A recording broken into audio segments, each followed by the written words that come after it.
Yo les amis, c'est Bart, j'espère que ça va bien parce que moi je vais vraiment super la pêche. Aujourd'hui, vidéo de test de ce Ulefone Power 13 Armor, vraiment une bête de course et de poids également pour ce modèle qui se veut baroudeur, étanche et incassable. Bien sûr, après plusieurs jours voire semaines d'utilisation, je vous fais un retour sur ce modèle qui est assez précis. En toute impartialité, bien évidemment. Bien sûr, quand n'hésitez pas à liker la vidéo, la partager sur les réseaux sociaux, de mettre également un pouce bleu si cette vidéo vous a plu, abonnez-vous à ma chaîne et je vous mets le lien d'achat en bas dans la description. Actionnez également la cloche pour recevoir la notification de la chaîne. Vous pouvez également faire un don à la chaîne, vous avez le lien dans la description. Première partie, donc présentation et spécification. Je vais reprendre le look, on va dire, de l'appareil qui ne passe pas inaperçu, que ce soit en forme, en taille, en poids, énorme et sec, énorme et gros, on va dire. Sur le côté droit, donc on a ici le lecteur d'empreintes digitales qui fonctionne très bien.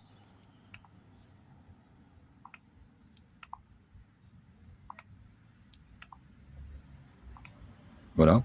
Donc le bouton, on va dire allumage on/off.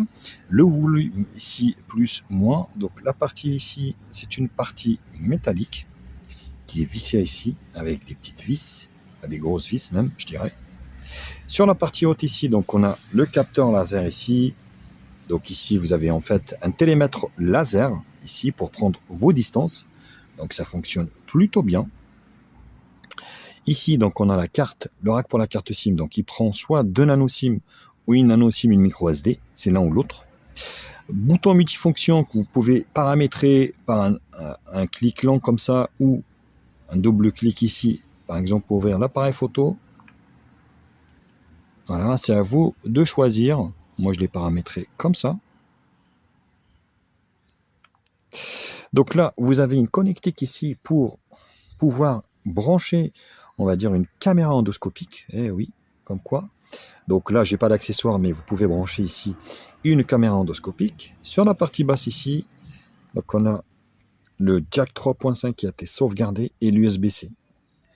Vous avez ici le micro principal. Et c'est tout. Sur l'arrière, donc grille haut-parleur ici. Donc, tout est vissé. Voilà, bien, comme il faut. Donc là, c'est assez symétrique. Et vous avez ici 1, 2, 3, 4, 5 flash LED. Ici, vous pouvez donc allumer ici avec un appui lent. Vous voyez, une lampe torche qui est assez puissante. Et un quadruple appareil photo de 48 millions de pixels. On va dire le poids de ce smartphone n'est pas pour rien. Il est aussi lourd que ça parce que vous avez une batterie de 13 200 mAh qui peut durer jusqu'à 4 jours. Après, voilà, tout dépendra bien sûr de votre utilisation, mais c'est donné pour du 4 jours. Et si vous ne faites pas, on va dire, ce qu'il faut pour un smartphone, vous allez les tenir assez facilement. Le poids est juste démentiel, qui est de 492 grammes, quasiment un demi-kilo. Donc c'est juste énorme. Donc c'est un téléphone qui n'est pas à mettre dans n'importe quelle main, parce que voilà, il faut vraiment aimer les smartphones les plus lourds. Vous avez également donc l'écran qui fait 6.81 pouces Full HD+, LCD IPS, donc qui prend format 19, voilà, 19,5 neuvième. C'est un bel écran, franchement, voilà, c'est un beau LCD, donc rien à dire là-dessus. Au niveau des dimensions, donc il fait 85,4 ici au niveau de la largeur, sur 183,7 au niveau de la longueur, sur une épaisseur de 2,08 mm, 2,08 cm. Il est assez épais, il est assez mastoc. Il tourne avec un processeur de chez MediaTek, un octa-core, le Helio G95, octa-core cadencé à 2 Go, qui lui procure vraiment une fluidité, mais vraiment superbe. Donc rien à dire là-dessus. Et il est équipé de 8 Go de RAM et 256 Go de stockage. Full 2G, bien évidemment, Full 3G, Full 2G, Full 3G et Full 4G. Le smartphone n'est pas 5G. Donc, l'appareil photo arrière ici, qui est donné pour du 48 millions de pixels. Vous avez donc en fait un Sony IMX 582 Exmor RS avec une ouverture d'1.8. Vous avez une lentille grand angle de 8 millions de pixels. Donc un mode portrait de 2 millions de pixels avec une ouverture de 2.4 et un objectif macro de 2 millions de pixels également avec une ouverture de 2.4. Donc le téléphone peut, on va dire, filmer en 4K, on verra tout à l'heure, 30 fps. La caméra de devant, quant à elle, est donnée pour du 16 millions de pixels. On ne connaît pas trop l'origine, une ouverture de 2.0. Voilà. Le téléphone est également équipé du NFC, du Bluetooth 5.0 et du Wi-Fi ABGNAC, donc 2.4 et 5 GHz. Voilà, donc c'est ce qui est plutôt pas mal. Voilà, donc au niveau du hardware. Au niveau donc du software maintenant. Donc vous avez en fait l'interface qui est très fluide, rien à dire. Voilà. Donc pas de volet ici, vous n'avez pas de tiroir d'application. Tout est sur ici au niveau des pages de devant. Alors vous avez quelques petites applications bien sûr au niveau de sa ROM, comme un espace enfant. Vous avez les outils ici, magnéto, radio, la boîte à outils. Donc vous avez pas mal de choses ici qui se cachent ici, boussole, niveau, torche électrique, agrandir comme une loupe, mesure le fil à plomb, ce qui est plutôt pas mal. Et vous avez également donc ici l'application pour mesurer ici. Donc vous avez l'option endoscopique et le télémètre ici laser. Voilà, activer l'infrarouge. Vous pouvez calculer vos longueurs, les surfaces, les volumes et Pythagore. Donc ce qui est plutôt bien et optimisé pour le chantier. Les paramètres, vous avez donc une petite surcouche de chez Ulefone. Donc Wi-Fi, Bluetooth, Android Auto. Vous avez pas mal de choses ici. Écran. Voilà, donc le thème foncé. Donc là, c'est du 60 Hz au niveau du sous rafraîchissement. Pas de 90 Hz ni quoi que ce soit. Barre de navigation ici. Vous pouvez les enlever, bien évidemment. Le son. Je vais vous faire écouter donc, le son ici de la sonnerie du téléphone.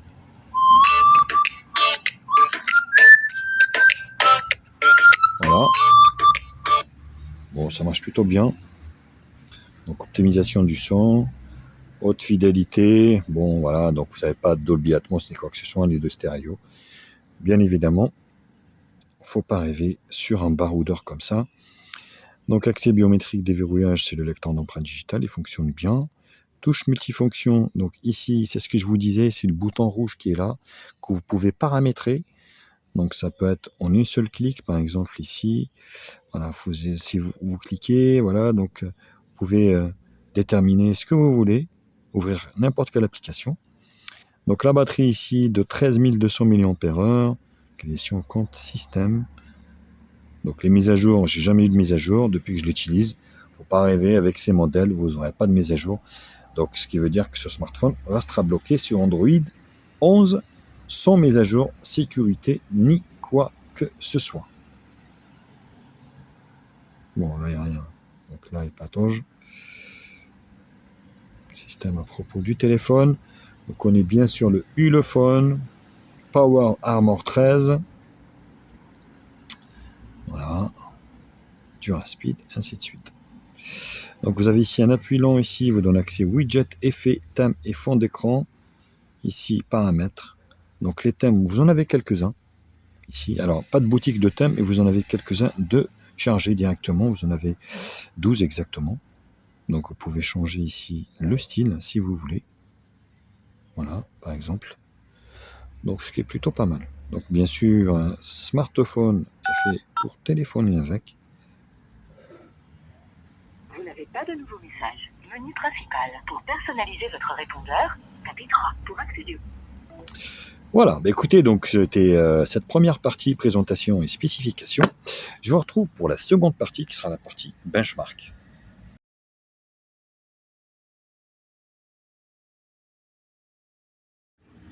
Alors le Helio G95, c'est un bon processeur de chez Mediatek qui va lui proposer une puissance assez suffisante pour tourner toutes les applications du Play Store, les jeux également.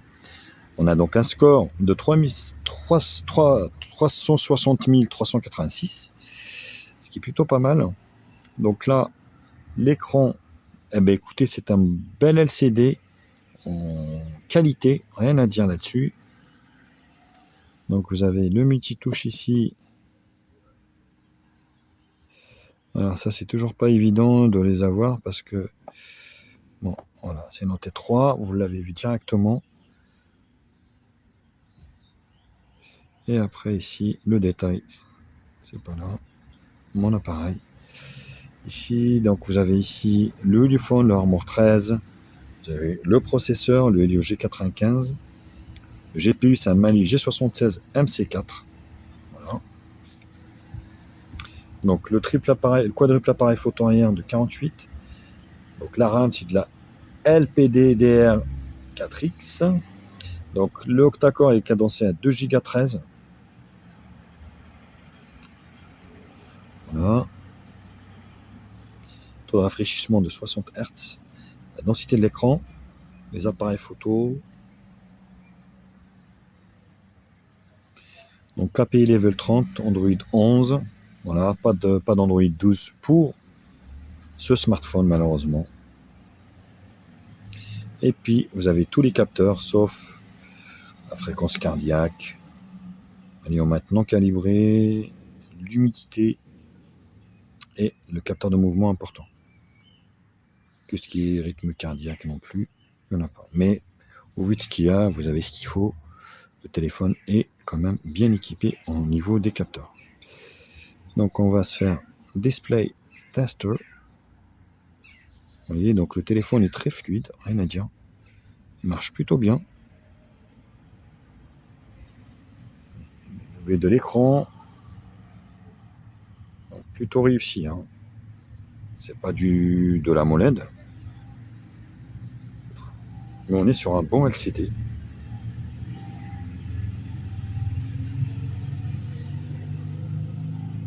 On va faire le multitouche ici, peut-être que...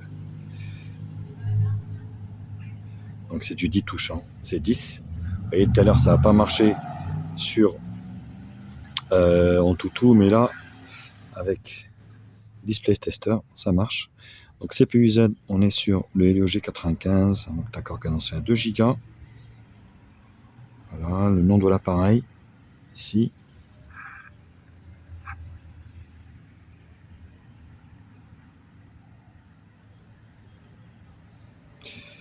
Le système, API level 30, Android 11. La batterie, ne chauffe pas énormément. Les capteurs, vous avez ce qu'il faut. Ainsi de suite. Le reste, donc on va se faire des screenshots, ici. Vous voyez, donc ça c'est Geekbench, single core, multicore, PC Mark, 3D Mark. Bon, multitouche c'est 10, hein, mais avec Antutu ça ressort 3. Mais on est sur du 10 touches. Et le score Antutu. Multitouche, PC Mark, non, 3D Mark, PC Mark, Geekbench. Et c'est fini. Voilà, écoutez, donc j'en ai fini avec cette deuxième partie bench. Je vous retrouve pour la troisième partie qui sera la partie multimédia.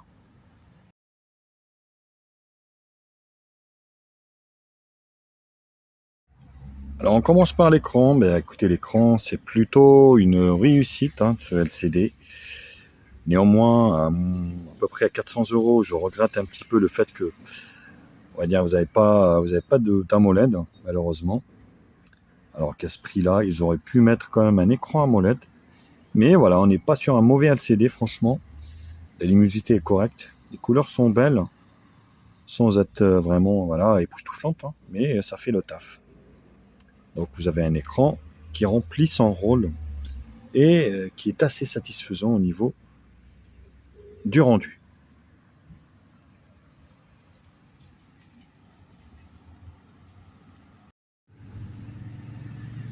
Voilà, le résultat est quand même pas si mal. Alors, dites-le moi et vous également dans les commentaires ce que vous en pensez du rendu de cet écran. Bon, au niveau du son, là je suis au max. Je regrette le fait qu'il n'y a qu'un seul haut-parleur.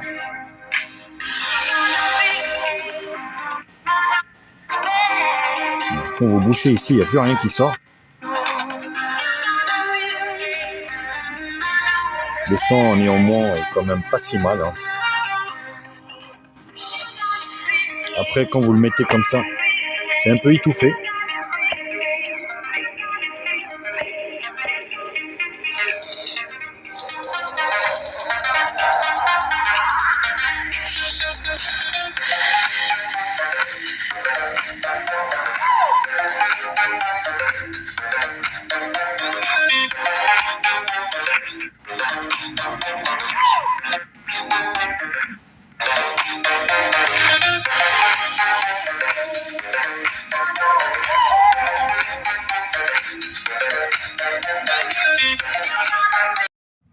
Alors, j'ai pas eu de problème de GPS également pour mieux orienter avec ce smartphone, alors, qui vous emmènera où vous voulez sans aucun problème. Donc, vous pouvez y aller sans aucun souci et vous affichera pas à 3 mètres de la chaussée. Partie jeu, donc ce smartphone fera fonctionner quasiment tous les jeux, PUBG, Asphalt. Donc, il n'est pas compatible avec Fortnite par rapport au processeur. C'est pas par rapport à la puissance, parce que la puissance, vous avez ce qu'il faut. Mais tous les jeux, vous allez pouvoir jouer avec sans aucun problème. Même des jeux gourmands, mais voilà, sans être vraiment poussé, on va dire, le graphisme au max.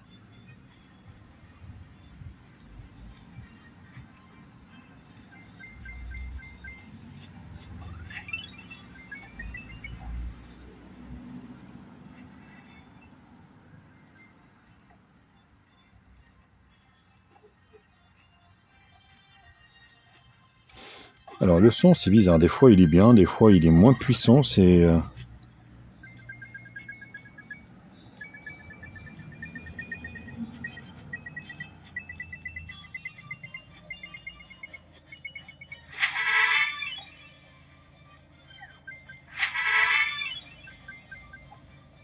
Voilà, donc c'est plutôt réussi pour Subway Surfer. Sans aucun problème, vous allez pouvoir en profiter. Alors on enchaîne avec Temple Run.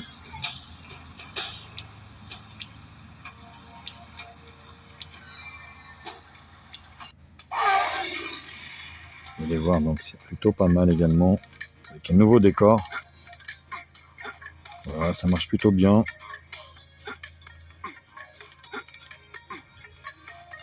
Donc il est rendu sur la muraille de Chine.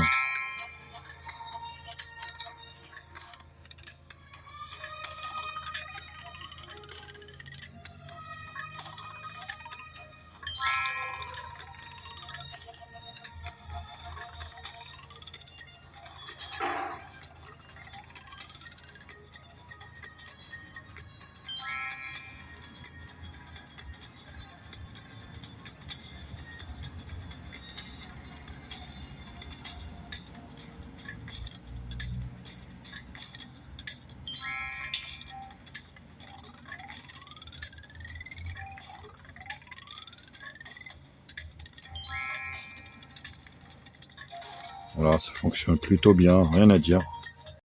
Alors on termine par Jetpack Joyride. Voilà, avec un décor époustouflant.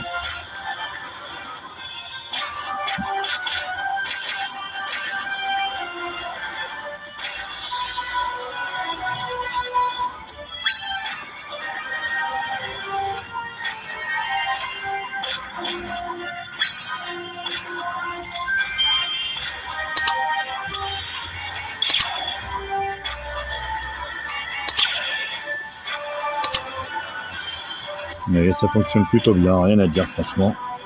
Vous avez assez de puissance pour jouer à tous les jeux et même les applications qu'il faut. L'appareil photo, même si c'est pas son domaine de prédilection, donc le chantier, eh bien écoutez, les photos sont plutôt pas mal, j'ai trouvé, avec ce Sony MX qui est plutôt pas mal. Voilà, vous allez voir que c'est plutôt intéressant au niveau du rendu. Avec ce 48 millions de pixels. Après tout le reste, c'est du pipeau bien évidemment, mais le 48 millions de pixels fonctionne plutôt bien. Au niveau des options, donc vous avez ici la vidéo. Donc de la vidéo que vous pouvez ici, vous voyez, Full HD ou 4K. Donc vous pouvez filmer en 4K, mode de nuit, spécialement pour la nuit. Donc image, ici, voilà. La taille ici, vous voyez, 48, 29, 12 et 1. Donc avec pas mal de, ici, on va dire, donc là 29 en plein écran, comme ça. C'est plutôt pas mal, hein. Donc le résultat est assez bon, à l'extérieur surtout, hein. Vous avez donc pas mal, vous avez un mode pro ici, un mode macro, et vous avez plus, vous avez ici UHD, portrait, GIF, panorama, slow motion, time-lapse et scanner intelligent. Donc voilà, au niveau des options. Et la caméra ici, 2.16, with it is. Ici, voilà, avec qualité Full HD. Et la photo ici, grand angle. J'ai trouvé qui était pas si mal, hein. Bien évidemment, c'est pas à moi de juger tout seul. Pour juger vous-même de la qualité de l'appareil photo, je vous en ai mis plein à l'extérieur. Je vous laisse admirer toutes les photos que j'ai prises à l'extérieur. Et puis je vous retrouve pour la dernière partie, qui sera la partie conclusion.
Hello les amis, c'est Bart. Test de ce Ulefone Armor 13 Pro, il me semble. Ouais, la version Pro. Alors, c'est pas... Alors, ce que l'on puisse dire déjà, c'est que... Waouh, pour filmer, eh ben, dis donc, ça t'as du sport, hein. Parce que là, les triceps, les biceps et tout ça, ça travaille dur vu le poids de la bébête. Le résultat m'a l'air assez satisfaisant. La colorimétrie est belle. Par contre, c'est pas stabilisé, quoi. Donc, on voit que ça bouge dans tous les sens. Donc, voilà, vous allez pouvoir prendre des photos, il n'y a pas de souci. Des vidéos, il n'y a pas de souci, mais c'est pas le somme du somme.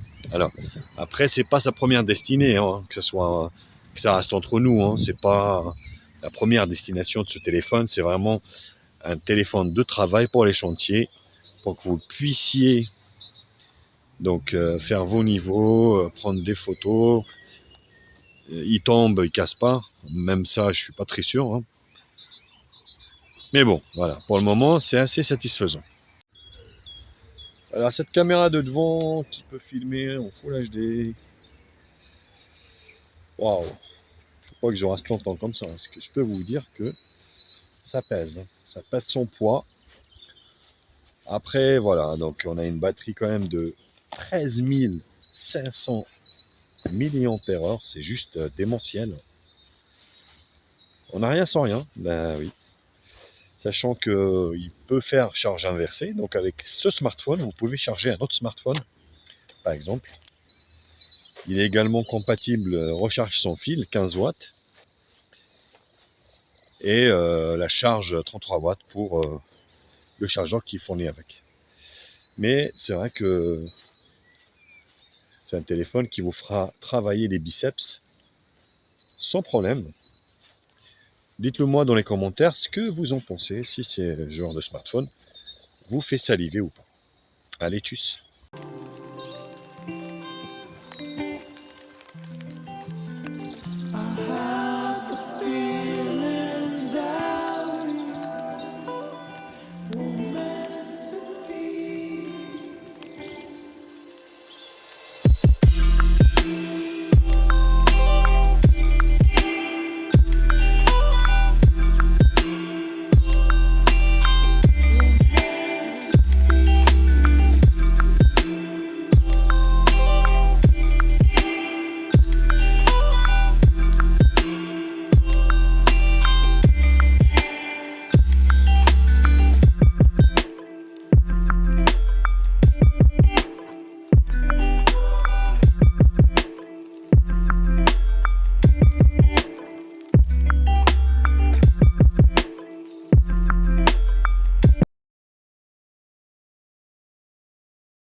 La conclusion, pour conclure, pour ce Ulefone Power 13 Armor.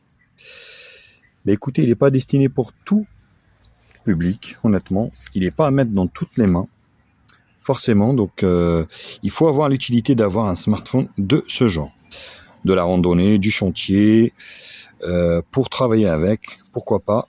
Après, bien sûr, bien évidemment, j'ai pas testé clouer des clous avec, ou passer avec des pneus avec, ou j'en sais rien. Ce qui est sûr, c'est qu'il est étanche à l'eau et à la poussière. Il a une grosse batterie de 13 200 mAh qui va lui procurer, 2 jours sûrs. Après, tout dépendra de l'utilisation. Donc 8 Go de RAM, 256 Go de stockage, dual SIM ou SIM micro SD. Ça, c'est plutôt bien. Assez de puissance logicielle. Néanmoins, à 400 € quasiment, on regrette l'absence de la 5G. On regrette l'absence également d'un écran AMOLED. Voilà, c'est des petites choses, mais bon, voilà, donc à tenir compte aussi de votre achat. Maintenant, vous avez également le poids. Le sacré handicap, c'est vraiment le poids. Ça fait un demi-kilo, ce qui est plutôt énorme pour ce type de smartphone, donc à pas mettre dans toutes les mains. Et puis, il faut vraiment avoir l'utilité pour, on va dire, avoir un smartphone de ce genre. Voilà les copains, écoutez, j'espère que la vidéo vous a plu. Bien sûr, comme d'habitude, n'hésitez pas à liker la vidéo, à la partager sur les réseaux sociaux, à mettre également un pouce bleu si la vidéo vous a plu. Abonnez-vous à ma chaîne, je vous mets le lien d'achat en bas dans la description. Actionnez également la cloche pour recevoir les notifications de la chaîne. Vous pouvez également faire un don à la chaîne, vous avez le lien dans la description. Sur ce, j'ai fini avec ce Ulefone. Je vous retrouve pour d'autres tests sur HTMI bientôt. Allez, tchuss!